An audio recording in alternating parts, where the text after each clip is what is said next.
You are my life. You are my eyes. I love you from this eye to this eye. I love you so deeply you live in the belly of my eye. I think you're so amazing that I wear you like a crown on my head. These are all terms of endearment in Arabic. The language and the culture is so full of expressions of love, it's unbelievable. Was there ever a time when you tried so hard to do the right thing in spite of such unbelievably difficult circumstances? This is a story of Iraqis trying to choose hope and inclusiveness and love under unbelievable pressure. I lived with them in Iraq for 20 months as a relief worker. Iraqis feel honored if you drop by their house unannounced. If you compliment them on their shirt or their jewelry, they'll give it to you on the spot. And they will never, ever let you pay for something.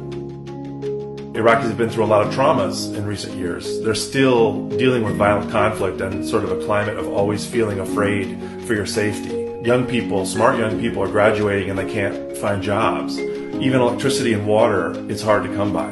On October 1st, Iraqis went to the streets and started protesting peacefully. Basically, they said, we no longer want a system that is made to divide us into our groups, Sunni, Shia, Christian, Kurdish. We want a society that's inclusive of everybody and functions so that we can all live well. Thousands and thousands of people are camped out in Baghdad and other cities, making each other food and painting murals on the walls, watching the Iraqi national soccer team win on the big screen. It's an exciting moment when people feel like they can be part of making this the Iraq that they know and love in their heart. But fear is such a strong force. Militia groups and security forces have been attacking protesters in horrible ways. Snipers on the roof that'll shoot an unarmed person out of nowhere.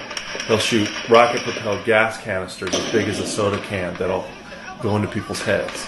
There have been full-scale massacres of unarmed civilians in Karbala and other places. They also kidnap people. Many are still missing. Others turn up having been killed in unspeakable ways.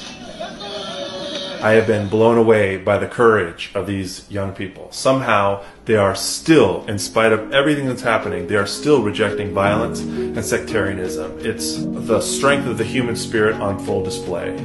But the pressure is building and building. It's getting worse. The purpose of the violence is to play on people's survival instincts and force them to defend themselves violently and get drawn into an armed conflict. Right now, Iraqis are at a really important fork in the road.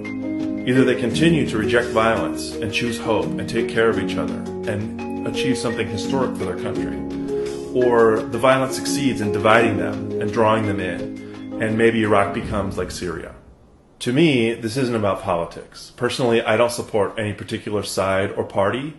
I pay attention to who are the Iraqis that are engaging in the process peacefully and constructively with a mindset of respect for the rights of everyone, and who's not. But the reason I'm telling you this story is because I know the heart and the spirit of Iraqis, and it's beautiful. And I don't think we're helpless. There are many tiny things we can do to support people's ability to choose peace in this difficult situation. Do you like having friends around you who care about you? Reach out to Iraqis, especially if you don't know them. Give them a well wish or even hang out with them. Caution, they will feed you. Do you like beautiful art and music? You would not believe the creativity of the protesters. I've included some links to some amazing paintings and artwork and music that you can learn more about what's happening that way. Do you like to laugh while you learn new stuff? I highly recommend an Iraqi TV show by Ahmed al-Bashir. I put that link in there too. Do you like cold drinks and internet memes? Take a can of soda and put it against your head. Then post a photo or video. Go to hashtag Iraqi Soda Challenge to see what it's all about. And finally, please share what's happening in Iraq. Learn about the situation, make up your own mind, talk about it with friends, post it. Just don't be silent. You may not know Iraqis like I do yet, but they are truly amazing, beautiful people. If you are someone who has ever wanted to make the world better in some way, now is a great opportunity.